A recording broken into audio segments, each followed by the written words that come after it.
Salam Bapak dan Ibu, saudara-saudaraku yang kekasih. Jumpa kembali dengan saya, Pendeta Naik Tumoran. Saudara-saudaraku yang kekasih, kita akan mendengarkan renungan Natal. Mari kita berdoa. Ya Tuhan, Bapa yang baik, kami bersyukur kepada Tuhan yang telah memberikan kepada kami kesempatan untuk bersekutu dengan firman-Mu. Ya Tuhan, curahkanlah Roh Kudus-Mu, agar kami dapat memahami dan dapat mengerti dan melakukan kehendak Tuhan melalui pendengaran sabda pada hari ini. Di dalam nama Tuhan Yesus Kristus kami berdoa. Amin. Saudara-saudaraku yang kekasih, berita Natal pada hari ini kita mendengarkan dari kitab Injil Lukas pasal 2 ayat 6 dan ayat yang ke-7. Demikian firman Tuhan kepada kita. Ketika mereka di situ, tibalah waktunya bagi Maria untuk bersalin. Dan ia melahirkan seorang anak laki-laki, anaknya yang sulung, lalu dibungkusnya dengan lampin, dan dibaringkannya di dalam palungan, karena tidak ada tempat bagi mereka di rumah penginapan. Amin. Bapak, Ibu, saudara-saudaraku yang kekasih, kitab Injil Lukas menceritakan tentang kelahiran Yesus Kristus di dalam suasana di mana ketika terjadi sensus yang dilakukan oleh Kaisar Agustus, dia menginginkan semua orang untuk mendaftar ke kampung halamannya masing-masing. Yusuf dan Maria pun pergi menuju kota Bethlehem, karena di sanalah kota kelahiran mereka. Bapak, Ibu, saudara-saudara, Maria ketika itu kondisinya telah hamil dan telah waktunya untuk melahirkan. Mereka sebenarnya mencari tempat agar mereka boleh menginap. Tetapi dikatakan di dalam teks ini tidak ada tempat bagi mereka di rumah penginapan. Bisa saja karena semua orang pulang ke kampung halaman mereka sehingga rumah penginapan penuh. Atau bisa saja mereka tidak memiliki dana yang cukup untuk di rumah penginapan. Atau bisa saja mereka pun sudah kedesak waktunya untuk melahirkan dan macam hal. Tetapi yang kita pahami di dalam teks ini, tidak ada tempat bagi mereka. Ada yang kita mau kritisi di dalam hal ini, yakni bahwa mungkin orang-orang pun hanya memikirkan dirinya sendiri. Ada orang tidak melihat kepada situasi bahwa seorang perempuan tengah hamil besar dan akan segera melahirkan. Tetapi orang banyak tidak peduli dengan hal yang demikian, sehingga tidak bersedia untuk menggantikan tempatnya atau memberikan tempatnya bagi mereka di sana. Demikian juga mungkin para pemilik penginapan, mungkin mereka juga hanya berpikir soal berapa uang yang mau diberikan kepada mereka. Pikiran mereka adalah pikiran keuntungan semata-mata. Bisa saja mereka katakan, ini tidak mampu membayar penginapan yang lebih besar seperti orang lain memberikan. Tetapi kita mengkritisi dalam hal ini adalah suatu perasaan kemanusiaan yang pada saat itu memang sama sekali tidak berpihak kepada Yusuf dan Maria. Sehingga mereka tidak memiliki tempat penginapan untuk mereka boleh menginap, dan sekaligus tempat penginapan untuk mereka mempersiapkan kelahiran anak mereka. Saudara-saudara, suasana Natal yang demikian mungkin bisa saja terjadi kepada siapapun, bahwa banyak orang yang tidak menunjukkan rasa simpati kepada sesamanya.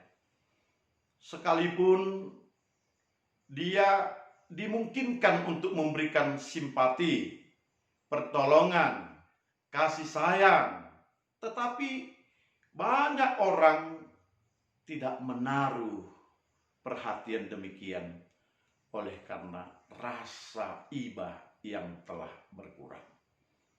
Bapak, Ibu, saudara-saudara, Natal itu hendaknya membukakan hati seluas-luasnya kepada orang yang membutuhkan pertolongan, kepada sesamanya yang membutuhkan belas kasihan, kepada orang yang memang hidup di dalam kesusahan dan kemelaratan.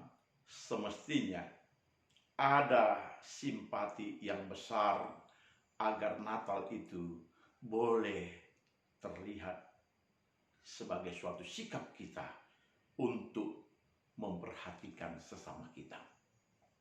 Di dalam peristiwa ini tentu saja kita tidak melihat perhatian semua orang kepada Yusuf dan Maria. Mereka juga beranggapan Yusuf dan Maria itu hanyalah orang biasa, sama seperti keluarga-keluarga yang lain. Tidak ada istimewanya, karena mereka tidak menyangka bahwa Maria akan melahirkan seorang juru selamat, seorang Mesias, seorang raja damai, raja yang kekal. Seandainya mereka tahu siapa Maria dan siapa yang akan dilahirkan Maria ketika itu, kita pasti tahu bahwa banyak orang yang akan menolong, banyak orang yang akan membantu. Bapak, Ibu, saudara-saudara, teringatlah kita kepada apa yang dikatakan oleh firman Tuhan. Ketika aku telanjang, kamu tidak memberikan aku pakaian. Banyak orang mengatakan, kapan Tuhan engkau telanjang sehingga kami tidak memberikan. Lalu Tuhan mengatakan, apa yang kamu lakukan kepada mereka yang hina, yang kecil, yang menderita, kamu telah lakukan kepadaku. Selanjutnya Tuhan akan mengatakan, ketika aku lapar, kamu tidak memberikan aku makan. Ketika aku sakit, kamu tidak mengunjungi aku. Ketika aku tertawan, kamu tidak mengunjungi aku. Tidak membesuk aku. Tidak melawat aku. Dan banyak lagi yang akan dipertanyakan Tuhan. Apa yang kita perbuat kepada sesama kita. Kadang-kadang Bapak dan Ibu, kita hanya memikirkan orang tersebut hanyalah orang biasa. Padahal di dalam keadaan demikian, Yesus mempresentasikan dirinya kepada orang-orang yang dimarginalisasikan. Orang-orang yang diperlakukan sewenang-wenang. Orang-orang yang melarat, orang yang miskin, orang yang terhina, orang yang sakit, orang yang menderita. Yesus memanifestasikan dirinya di dalam wujud yang demikian. Mestinya kita harus membukakan hati kita kepada setiap orang. Dan kita memandang setiap orang itu adalah gambaran Kristus. Imago Dei. Bahwa di dalam orang yang menderita itu, kita harus melihat kehadiran Tuhan. Sehingga kita melihat bahwa orang itu memang benar-benar adalah diri kita yang harus kita tolong, kita bantu. Bapak, Ibu, saudara-saudaraku yang kekasih. Gambaran itulah yang tidak diperoleh di dalam teks ini. Orang-orang semuanya tidak peduli dengan keadaan Maria yang tengah hamil dan siap untuk melahirkan anaknya. Mereka semuanya hanya sibuk memperhatikan diri sendiri, kebutuhan hidup sendiri, bahkan keinginan untuk bersenang-senang sendiri. Tentu hal demikian dapat saja terjadi setiap kita merayakan Natal. Kita hanya ingin untuk menyenangkan diri sendiri, hidup di dalam kemewahan diri sendiri, hidup di dalam kesenangan diri sendiri. Kita tidak tahu bahwa banyak orang yang hidup di dalam kesengsaraan, Banyak orang yang berharap bahwa dia mendapatkan pertolongan. Bahkan ketika pada Natal kita makan dengan nikmat dan berpesta pora, banyak orang yang belum makan. Kadang-kadang kita hidup di dalam kemewahan, membuang banyak makanan dan hal-hal yang lain yang kita anggap merupakan sisa. Tetapi bagi orang lain justru itu adalah kemewahan dan kenikmatan, bukan sisa-sisa makanan. Tetapi kita tidak memperhatikan situasi itu. Kita beranggapan bahwa ketika kita merayakan Natal dengan pesta yang glamor, dengan pesta yang luar biasa, kita telah menyambut dia. Padahal semestinya kita menyambut kehadiran Yesus Kristus di dalam diri orang-orang yang menderita. Bapak, Ibu, Saudara-saudara, dikatakan di dalam teks ini, di ayat 7, dan ia melahirkan seorang anak laki-laki, anaknya yang sulung, lalu dibungkusnya dengan lampin dan dibaringkan di dalam palungan. Bapak, Ibu, Saudara-saudara, dibungkusnya dengan kain lampin, kain percah, kain seadanya, kain yang dianggapnya dapat membalut tubuh dan menghangatkan anaknya ini, agar anaknya boleh tetap di dalam perlindungan dan di dalam dekapannya. Kain lampin bukanlah kain kemewahan. Kain lampin bukanlah sesuatu yang memang dipersiapkan dengan baik, dengan harga yang mahal. Tetapi kain lampin, kain yang seadanya, dan kemudian bukanlah ditempatkan di dalam tempat tidur yang nyaman, tetapi di dalam palungan. Bapak, Ibu, Saudara-saudara, tentu palungan yang dimaksud adalah tempat makanan domba. Setidak-tidaknya pikiran Maria agar anaknya ini boleh nyaman ketika tidur. Bapak, Ibu, Saudara-saudara, perhatian kepada situasional inilah yang sangat kita harapkan sebagai bagian daripada menyambut kedatangan Yesus. Ketika Yesus datang pada masa kini atau pada masa yang akan datang, kesiapan kita terhadap mereka yang berada di dalam kepapaan, yang di dalam kemelaratan, kemiskinan, mereka itulah yang harus kita sambut. Mereka itulah yang harus kita topang. Bersama dengan mereka itulah kita harus hidup bergandengan tangan dan membuat mereka nyaman, sehingga mereka merasa bahwa kehadiran Yesus Kristus itu bukan hanya cerita 2000 tahun yang lampau, tetapi kehadiran Yesus nyata di dalam kehidupan orang-orang Kristen yang menerima dia.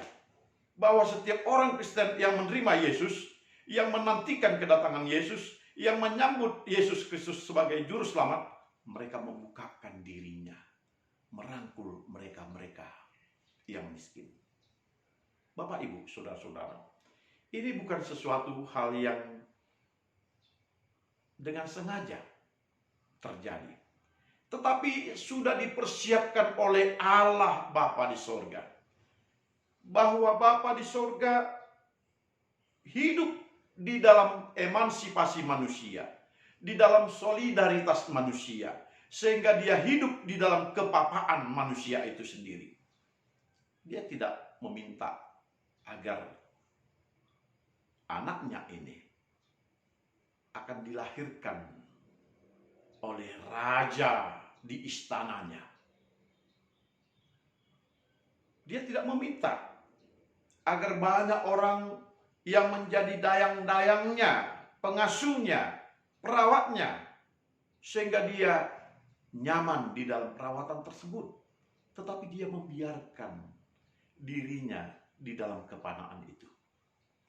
Dia membiarkan bahwa dia bersama-sama seperti orang banyak yang di dalam kemelaratan, sehingga dia mengerti apa arti kemelaratan. Dia mengerti apa arti kemiskinan. Dia mengerti apa arti kesusahan. Ini juga lah sebabnya berita Natal ini sangat luar biasa bagi kita. Bahwa Yesus Kristus itu dilahirkan bukan di tempat penginapan, tetapi dia dilahirkan di tempat yang seadanya, yang di dalamnya hanya ada palungan, dan dia dibalut hanya dengan kain lampin. Di dalam kesederhanaan inilah Bapak dan Ibu, kita berterima kasih bahwa Allah menempatkan dirinya bersama-sama dengan orang yang menderita. Dia simpati dengan orang-orang menderita, dan dia hidup bersama-sama dengan orang menderita. Di dalam dialah gambaran manusia itu sesungguhnya. Oleh karena itu, Bapak dan Ibu, mari kita juga menyambut manusia seperti menyambut Yesus Kristus. Kita boleh menaruh hati, menaruh bantuan, menaruh pertolongan kepada mereka yang ada di dalam kekurangan. Itulah Natal yang sesungguhnya. Itulah Natal yang merupakan sambutan kita sebagaimana Yesus Kristus lahir 2000 tahun yang lampau. Jangan kita hanya mengkritisi keadaan masyarakat 2000 tahun yang lampau yang tidak peduli dengan peristiwa kelahiran Yesus. Sampai tempat penginapan tidak ada. Tapi kita pun pada masa kini harus melihat ini sebagai bagian gambaran yang harus kita persiapkan. Apakah kita boleh mempersiapkan kedatangan Yesus dengan cara memperhatikan orang banyak? Apakah kita menyiapkan rumah penginapan bagi Yesus? Dan rumah yang paling penting itu adalah di hati kita. Jadikanlah hati kita menjadi tempat kelahiran Yesus. Sehingga hati kita akan menyambut dia dengan sangat gembira dan sangat luar biasa. Dan kemudian kita boleh memberikan yang terbaik, persembahan-persembahan kita. Terutama hidup yang tak bercacat kepada Tuhan. Natal akan mengubah hidup kita jika kita melakukan hal demikian. Natal akan menjadi sukacita surgawi bagi hati kita. Dan Natal menjadi sesuatu yang sangat menggembirakan. Biarlah damai dari surga akan bersama-sama dengan kita pada Natal ini. Amin. Mari kita berdoa. Ya Tuhan, Bapa yang baik, Bapa di surga. Kami bersyukur kepada Tuhan, kami telah mendengarkan berita Natal. Kiranya kami boleh menjadi seperti apa yang Kau harapkan, menyambut-Mu sebagai seorang manusia, meskipun Engkau manusia yang hadir di dalam kepapaan dan kehinaan. Biarlah Tuhan hati kami menjadi tempat kelahiran-Mu, dan kami boleh melakukan sabda-Mu dan hidup sesuai dengan kehendak Tuhan.